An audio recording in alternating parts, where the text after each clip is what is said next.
We are here to bring a new type of news show. New insights, new styles, and new topics every day. We are News Generation. Bringing news just for you. It's Tuesday, May 21st here in Seoul. I'm Song Yujin, and this is News Generation. Joining me in the studio today is Walter Lee. Lovely to be here. Happy Tuesday. And we actually have a new panelist joining us today. If you're a listener of Arirang Radio, you'll recognize her voice. Please welcome Yoon Seo. Yay! Hello, thank you for having me today. I'm a news presenter at Arirang Radio. I've been working at Arirang Radio for 6 years, and I'm also a huge fan of News Generation, so it's my honor to be here today. Well, it's a great privilege to have you. Now, today, both of our panelists are, of course, here to speak on behalf of those in their 20s and 30s. Now, as usual, we're going to start with our news feed, which covers different hashtags and news items that have been trending online over the past 24 hours. We start today in Taiwan, where Lai Ching-te was sworn in as the new president on Monday. In his inauguration speech, the former doctor and vice president called on China to stop its political and military intimidation against the self-governing island, which Beijing claims as its own territory. He also urged Beijing to share the global responsibility of maintaining peace and stability in the Taiwan Strait and to ensure the world is free from the fear of war. Delegations from countries with formal diplomatic ties to Taiwan, including the United Kingdom, United States, and Australia, attended Lai's inauguration ceremony. Now, his term marks the beginning of a historic third consecutive term for Taiwan's ruling Democratic Progressive Party. Now, moving on, in the tech world, Microsoft has unveiled its artificial intelligence PCs. At a keynote presentation on Monday local time ahead of its annual Build Developer Conference, which opens on Tuesday in Seattle, the CEO introduced the company's Copilot Plus PC. It offers photographic memory of what users have done and searched on their computers and can translate audio from more than 40 languages into English. Now, this comes days after Google introduced its latest AI model, Gemini 1.5 Flash, and OpenAI announced its new ChatGPT 4.0 model. Now, finally, back here in Korea, a new diet trend among teens and young adults is raising concerns because we're seeing an increase in social media posts where young users praise extremely thin bodies that they call being bone skinny. These so-called pro-anorexia social media accounts, which are easily found, have been identified as spreading unhealthy diet habits. The owners of these accounts encourage each other to fast or drastically reduce their food intake and even ostracize those who fail to lose a certain amount of weight. Now, data from the National Health Insurance Service showed that eating disorders in Korea jumped 50% in 2022 compared to 2018.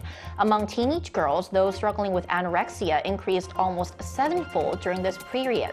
So when we see these posts, they encourage extreme thinness, claim that the goal is to achieve a number of 125 or higher when you subtract your weight from your height. So for example, if I am 162 centimeters tall, I should weigh no more than 37 kilograms, which is really, really low. So this is undeniably a very unhealthy and dangerous trend that we're seeing. So here in the studio, we also talked about this on News Gen in our previous episodes, but why do you think we're seeing such drastic diet trends among our generation these days? And just what do you think about this issue?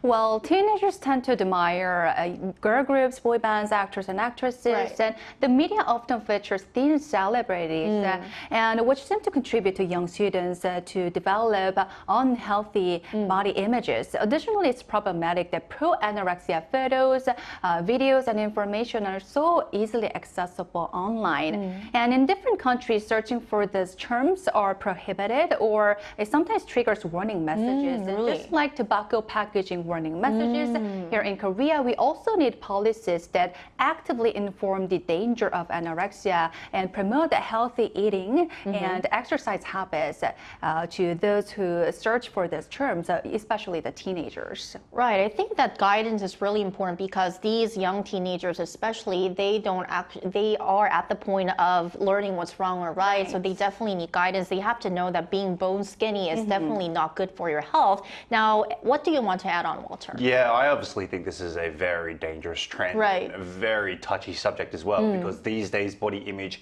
has become a hot topic of debate, and that you should love somebody regardless of their body size. However, you know, everyone has talked about how we should praise plus size models and plus size people, but I would honestly put plus size and people with underweight, you know, situations in the same category, as they're both not good for your health. I think what we need to do is really promote healthier bodies. Now, that doesn't exactly mean, what you see on TV or what you see models or people in the gym are, just a healthier lifestyle in general. Right, a healthier lifestyle and finding that healthy way that maintains your health seems to be really important. And that was our news feed for this Tuesday. So we're now going to move on to our main discussion topic. Last Friday, we actually talked about how May is known as Family Month here in Korea. And today, actually, we're celebrating another family-related occasion, which is Married Couples Day. So for more, let's take a look at the screen. Marriage is often described as a new chapter in life.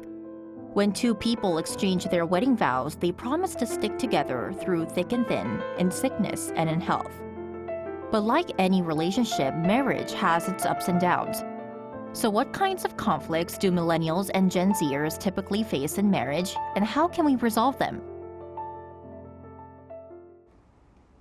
Right, so as mentioned, today is Married Couples Day here in the country, which is a unique day to Korea. So Walter, for our viewers who do not know what Married Couples Day, please tell us why May 21st has been chosen and what we celebrate on this day. And just another day in May where we celebrate so many different things, and this time it's Married Couples Day. Right, a lot. A lot of days to celebrate. Married Couples Day is celebrated on the 21st of May because it's when, let me quote my favorite Spice Girl song, when two become one. You were once two people living two separate lives, and now you've decided to ruin your life by becoming one happy couple, as I am indeed. But yes, that's the reason why 21st, 2-1, 2 becomes 1. Right, and to add a bit of a background, this day was actually created by a Korean pastor who saw on TV about a boy saying that his wish was to live with his two parents, and that really shocked him because it was not like a typical wish that's wished by kids, such as I want this toy or I want to eat something. So he started this movement to create a day where we celebrate and emphasize the importance of couples and also making a happy family. And then the country actually started officially celebrating this day from 2007. Now back here in the studio, as we're talking about Married Couples Day, and I know, Walter, that you are married. You have a happy family. So do you also celebrate Married Couples Day with your wife? I'm going to be honest with you, Eugene, I never heard of this day. Really? So until I had to research for this topic, and let's hope my beautiful wife isn't watching, so you don't have to, spend a lot of money on the many other days that we've been spending money on.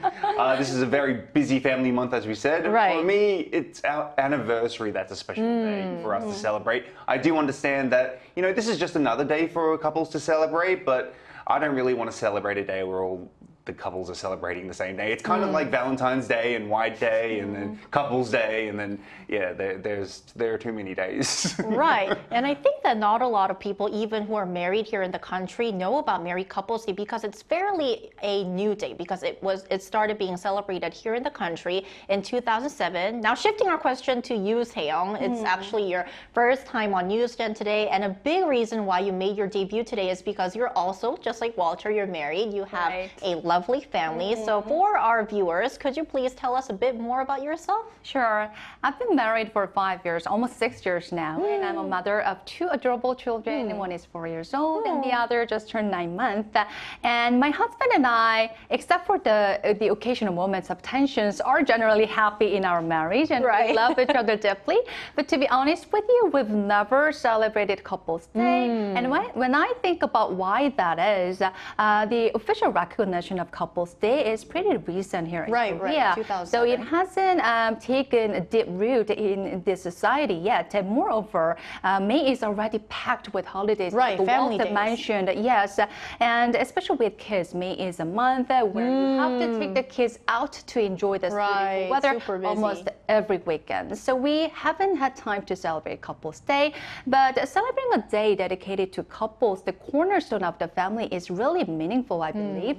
So So from now on, I'll try to remember and celebrate Couples Day with my husband. I'll do my best. Well, you don't have to, but I think it's just enough that we just like express our gratitude and love for our significant other on this day. I think that will be enough. And another reason why we chose this topic today is because millennials and the oldest Gen Zs are now at an age where we typically call as marrying age. And we've heard a lot about how our generation isn't getting married as much when compared to our previous generations. But for those who actually tie the knot, it seems that many are struggling with marital conflicts, right, Walter? Yes, it's true. So unlike the older generation, the millennials and Gen Zs do not view divorce as so much of a stigma anymore. I mean, there is still a little bit attached. However, not compared to the older generation. They are the generation that does not tolerate and does not endure dissatisfaction within their lives. Right. Now, according to a survey, 6 out of 10 couples in their 20s and 30s have experienced a period of negative changes in their relationship. So if we take a look at the screen, I can show you just some of the reasons why some couples are dissatisfied. Now, 31% have personality differences. Right. Usually is the reason why most couples break up. Right. 19% have conflicts between genders. 13% are just bored with long-term relationships. Which we call kontaegi here in Korea. Exactly. And difference in family values comes in around 12%. And physically, just being tired is a 10% with a few other reasons. But yes, those are the main reasons. Right. So more than half of these young couples are answered that they're actually face negative changes or conflicts in their relationship. Now, is there anything that you would like to add, Taeyong, to this discussion? Where fairness is another key word among Gen Z couples. In the past, in Korea, it was customary for the men to buy the house and for the woman to fill the house with home appliances or furniture when they got married. Of course, this tradition also had its drawbacks, one of which was a reluctance to get married because it means that you have to be financially stable enough to either buy a house or buy all that furniture and home appliances. But as time has passed, the societal attitudes have changed significantly. Right. Rules have changed too? Right. Nowadays, many couples share the cost of preparing for the marriage, and the era when men worked and the wives managed the household is just long gone.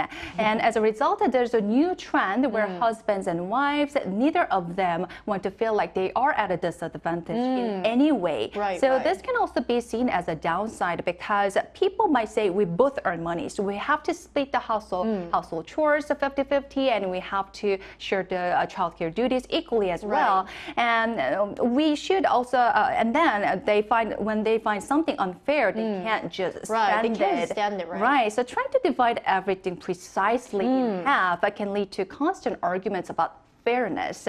And when couples meticulously organize like household chores and childcare duties, even by using spreadsheets, it often leads to more conflicts. Right. So I mean, in life, dividing everything 50-50 is almost impossible, which is a reason why, which could be a reason why we're seeing these conflicts arising. Now, back here in the studio, based on your experience, you've been married for several years. Can you also relate to why we're seeing these statistics and also the major factors on why couples of our generation are facing these marital conflicts? I believe I'm pretty lucky at the moment. I mean, I've only been married for about 5, almost 6 years, and luckily I don't fall too much into any of the categories. I am physically tired, but that's just the way life is. But to be honest with you, me and my wife, we've talked about it. I had a discussion why, couples decide, not to stay together for a long time. It seems to be becoming less and less. We both think we will be together until we die, but I understand that in reality, sometimes relationships can get a little stale, and some couples aren't willing to work through those together.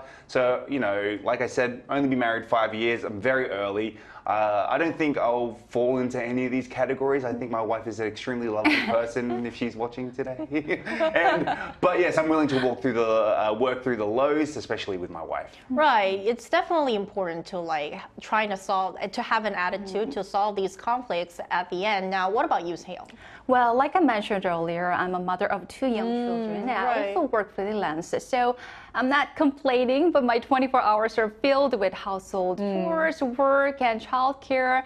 And I don't have enough time to enjoy a meal or getting a good night's sleep or enjoying my me time by doing what I really like to do. It's a luxury I don't have, even on weekends or holidays. So my mental and physical fatigue build up, and more than 99% of the time, these frustrations are directed at my spouse.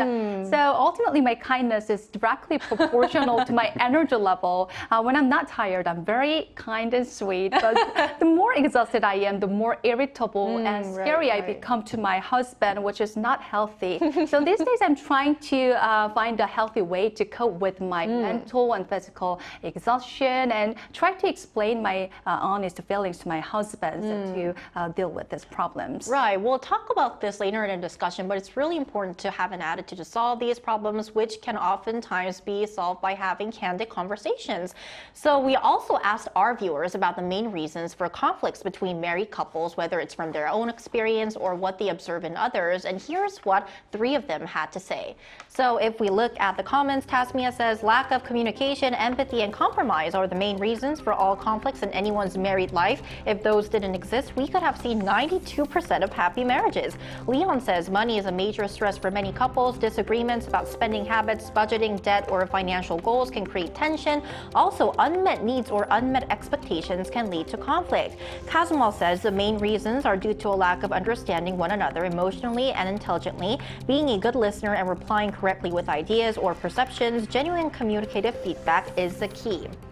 So now that we've taken a look at why young couples in our generation are facing conflicts, and to add more experts' perspective and how we can solve this wisely, we're going to bring in an expert to join our discussion. We'll be right back, so stay tuned.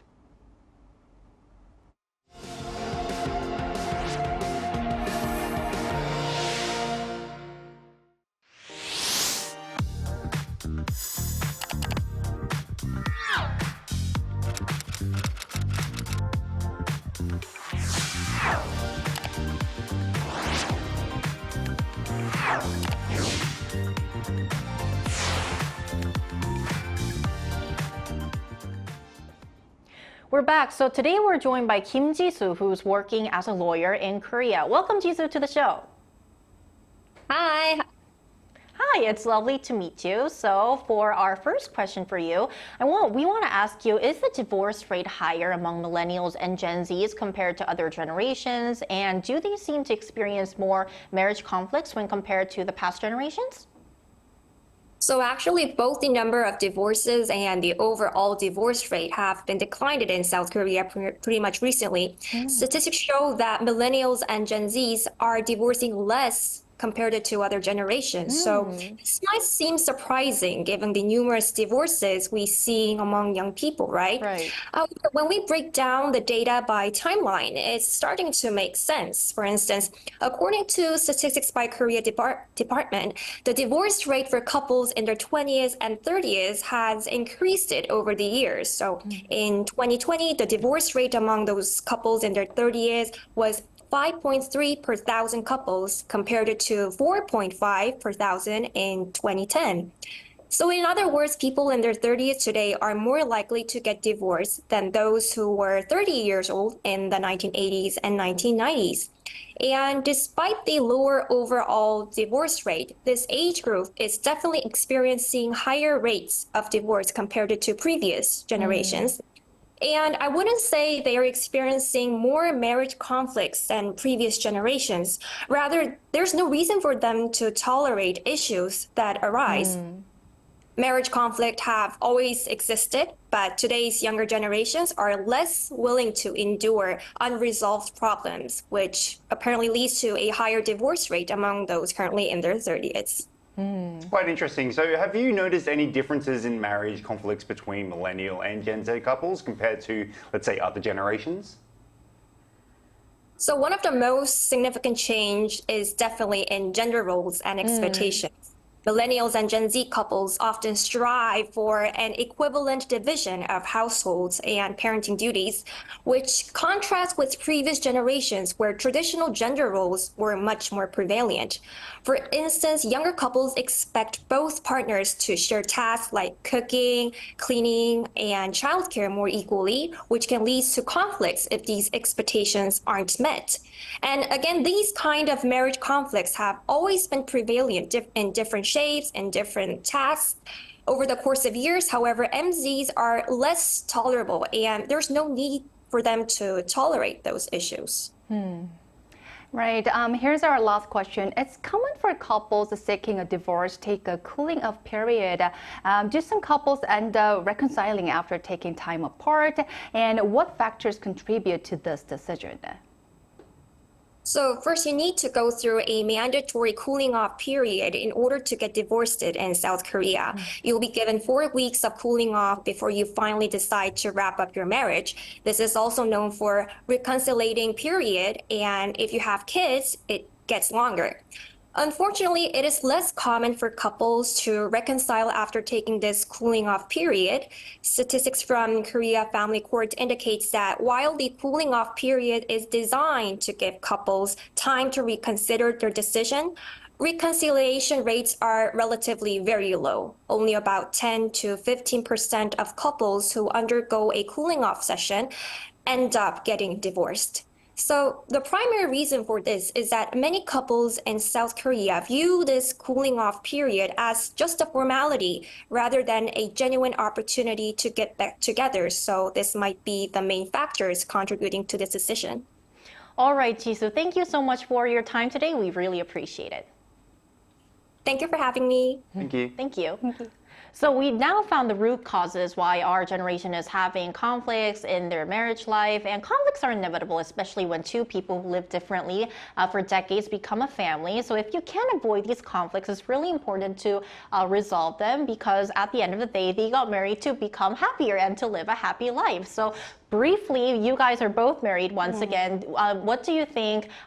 What advice or tips can you give for a happy marriage life? Well, I can't say like what is a happy marriage life. I just say a successful marriage life. For me, it's just being compromising with my wife, loving with my wife, and also making sure she's happy, which is a lot of compromising on her end. But yes, I always make sure that, you know, that we're both happy and we both understand each other. Right, and I think the way to achieve that is through having a lot of conversations, Yes, right? correct. Right, and now what about you, Seo? Well, every couple has different ways to prevent or resolve conflicts, and one method is using polite language or speaking honorific form, Right. 존댓말 in Korean, to show respect. And I believe the couples have to remember two key words: respect and love. So everyone wants to be respected and loved, especially by the one who's closest to you, the one you love the most. Right, so communication, respect, and love. We want to say happy married couples day to all our viewers who are married. And in the meantime, we'll be here every day from 9:30 to 10 a.m. Korea time, bringing you more topics young people are talking about. Special thanks today to Walter Lee. Lovely to be here. And Yoon Seo. Thank you. Thank you everyone for watching. We'll see you tomorrow. We are News Generation.